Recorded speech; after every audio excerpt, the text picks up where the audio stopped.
let's integrate x cubed all over the square root of 1 minus x squared.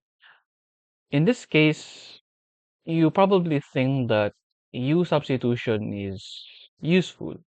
Well, to answer that question, yes, actually. We can use U substitution here in this case, or if you want to go hardcore, you could try other substitution techniques, such as trigonometric substitution. Although that would be actually hard, so I decided that we will do, what's that again? U substitution. Now, in this case, okay, let's have a recall. When you do U substitution, think of it this way. Um, right? You have a given function or problem that you're going to integrate. Let's just say you have this one, okay? The integral of your function with respect to x, okay? So here, if you're going to use U substitution, what happens is that if this is your original problem, it would look like this. The integral of uh, function or f, but your independent variable is u with respect to u. So meaning the independent variable here is no longer x, but letter u. Okay, so we have to manipulate the function into thinking we're going to integrate the function not respect to x, but rather with respect to u, right? Other than, changing the letter from x to u, of course, another purpose why we do u substitution or what equals one, any substitution technique is because we can integrate it easily, all right? Or rather, maybe not integrate directly, but we can actually manipulate the function easily after you use u substitution, then you can integrate it. That's the purpose of substitution techniques in integration. So here, now what I'm going to do here is that in this problem, I will let u as 1 minus x squared. Right, that's what I'm going to do. Then next is that I'm going to get the derivative of u, which is basically the derivative of this one, all right? So here, you will get negative 2x, okay? And don't forget the dx. After you get the derivative of u, don't forget the dx here. Okay, basically, once you get the derivative of x squared, okay, and the variable here is x, so don't forget to put dx. So that's it. Then after that, you're going to find your dx. So what I'm going to do is I'm going to divide both sides by negative 2x. So what I will have here is du, a negative du all over 2x. That's it. Right? That is my dx. Now I'm going to bring it here. Okay, because I'm going to use this space for integrating. Okay. So in this case, what will happen? Okay, now here's the thing, right? I let u as 1 minus x squared. So in this case, we will get the square root of u, and then above I have x cubed, right? Then dx here, I have du all over, wait, sorry, it's negative du all over 2x, okay? I substitute dx as negative du all over 2x and 1 minus x squared as u. Now we can still simplify this problem because we have x cubed. Oh, sorry. We have x cubed and x here. So here, what happened is that the x below here, which is beside 2, will be cancelled, while this one, the x cubed, will be, um, its exponent will reduce into 2. So what happens is become x squared, all right? So as a result, we have x squared all over the square root of u negative du all over 2. Then in here, I would like to factor out the negative sign here, which is here, and then the denominator of 2, all right? So in that case, that would be basically negative 1 half times the integral of square root of u, okay? And then having a numerator of x squared. Now, here's the thing. As I said, when you do U substitution, what happens? Okay. If your problem is basically the integral of f of x with respect to x. When you do U substitution, what happens is that it will become f of u du, right? So basically, the function here, okay, the function here would be at most I mean, it should at most have a u variable, okay, letter u. But here's a problem, okay, take a look. Yes, we're going to integrate the problem with respect to u. However, you see, we have x squared. We have x squared, right? So that would be like a problem because you see, we are here to integrate. Okay, we're here to integrate with respect to u, but then we have x squared. So what are we going to do? Okay, so does that imply that u substitution is useless? Not yet. Okay, it would be useless when if you substitute something as u, you get the derivative of u. So you substitute u and your dx, and then after that, after substitute, and then there exists a x variable. Now, here's what we're going to do.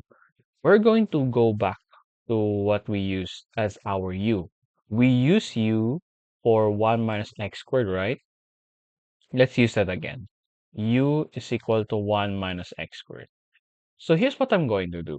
What I'm going to do here is that since the function here, okay, it should be in a u variable, so therefore it's best to make this equation subject to x. In other words, let's find x here. Okay, let's find x here. So what happens when you find x? So first you transpose 1 to the right, so you have u minus 1 is equal to negative x squared. Now, since we have negative for x squared, we're going to divide both sides by negative 1. So what happens is you have negative u plus 1 is equal to x squared. Okay? Or we can simply rewrite this as 1 minus u is equal to x squared. All right? Basically, I put the term that has a negative side on on the last basically I interchange the position of 1 and negative u, right?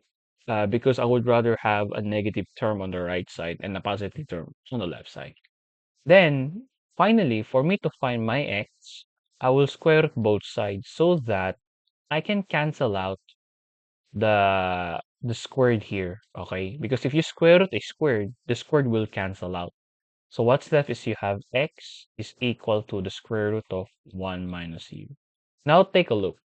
See, we make the equation subject to x. Basically, we solve for x, right? We found x. This is the result. Okay, so now what happened?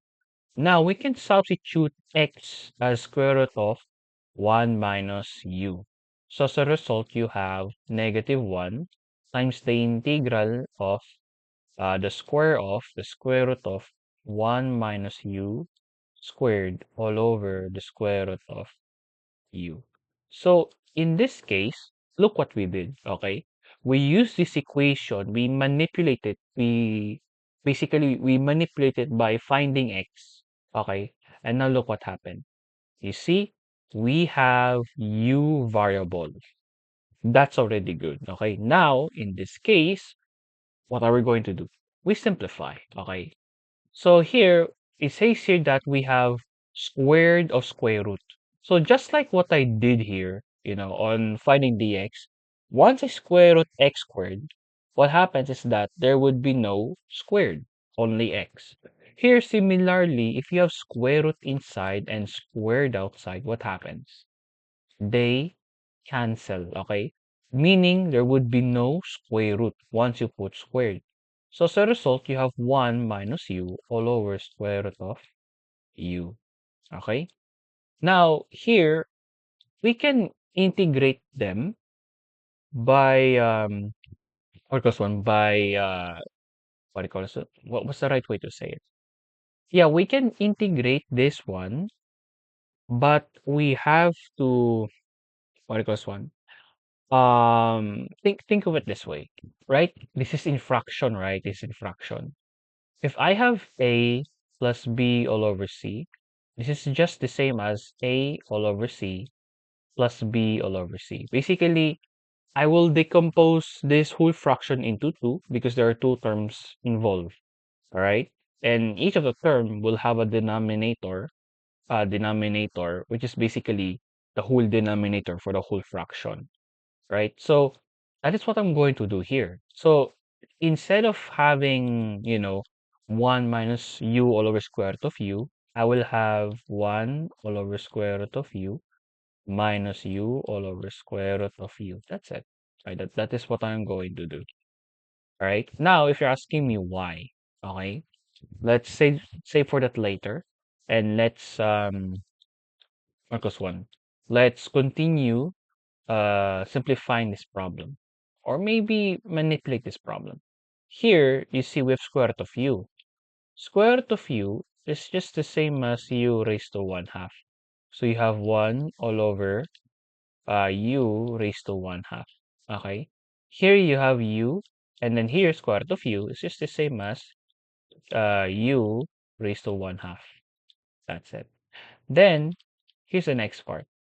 Next part here is that, okay, since we're integrating u, so we have to make u integrable, right? Basically, we have to integrate it. So in this case here, this one, I must put u above, not below. Okay, I must put u above. Since it has like an exponent that is not exactly 1. So yes, we can do that. Okay, we can bring this u up, but in exchange, you're going to change the sign of the exponent. So you will have u raised to negative 1/2. Here, on the other hand, we can simplify this because you see, according to a law of exponents, if you have x raised to a all over x raised to b, okay, where the exponents, which are a and b, could be the same or not, what you're going to do here is that if ever you have x above and x below, and then they have their own exponent, you can simplify it by copy the base and subtract the exponents by getting the difference between a and b. So instead of x raised to a all over x raised to b, we can rewrite this as x raised to a minus b. So here, in this case, we can do it, okay? So here, your u, you may be thinking there is no exponent, but in reality, there is. Okay, here you have u, right?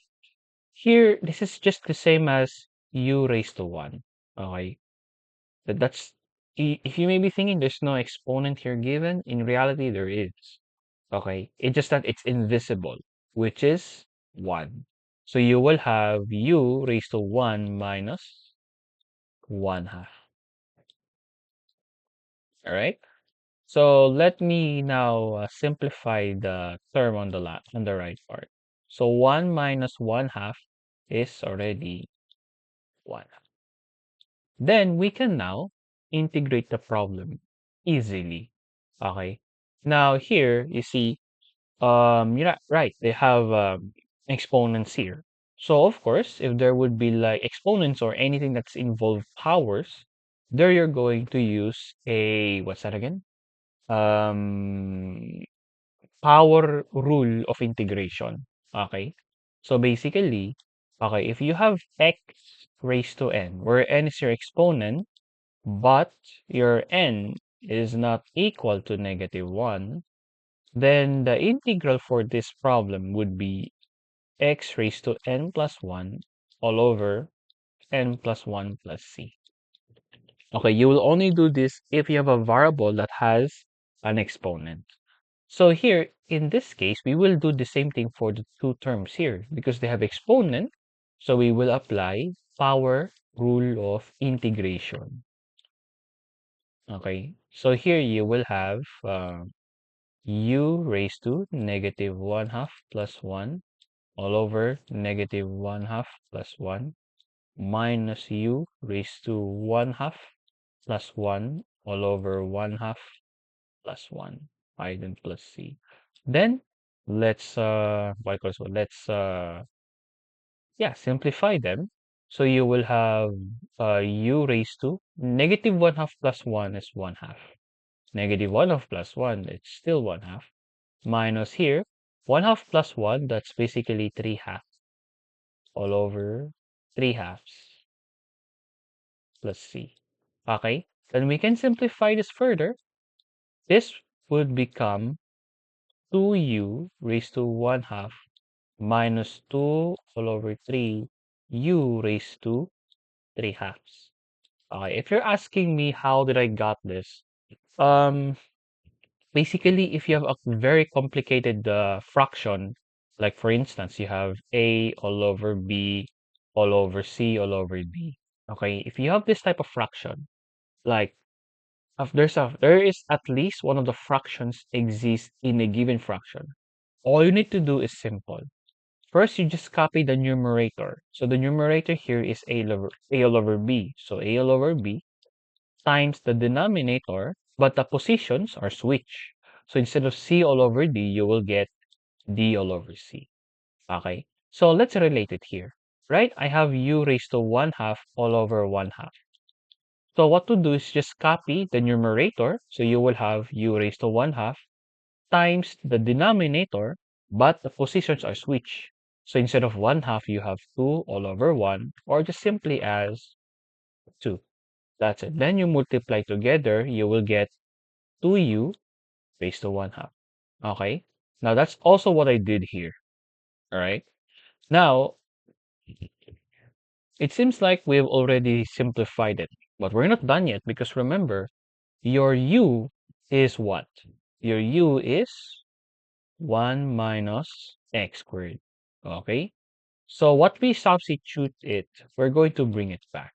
Okay? So here you will have negative 1 half times quantity 2 times quantity 1 minus x squared raised to 1 half minus 2 thirds of quantity 1 minus x squared raised to 3 halves plus c. And you can now leave this as your final answer. Okay, you can leave this as your final answer, or you can distribute negative 1 half in this parenthesis or expression rather. So if you're going to distribute negative 1 half in this problem, the result would be negative 1 minus x squared raised to 1 half plus 1/3 of 1 minus x squared raised to 3 halves plus c. Okay, you can leave this as your final answer. I do believe this is much better actually, much simpler in a way. All right, so yeah, that's basically it. Or if you wish to convert it into radical, because you see, if you have a expression where it has like exponents like this, like it's in fraction, so you can convert it this way. Okay, so here we have negative, since we have 1 minus x squared raised to 1 half, that's basically the same as negative square root of 1 minus x squared. Okay, plus 1/3 of, here we can simply rewrite this as the square root of the cube of 1 minus x squared. Okay, so that's it. We can leave this as our final answer. That's it. Okay, so it's up to you which one do you prefer. But these three, they're all correct, right? So that is all.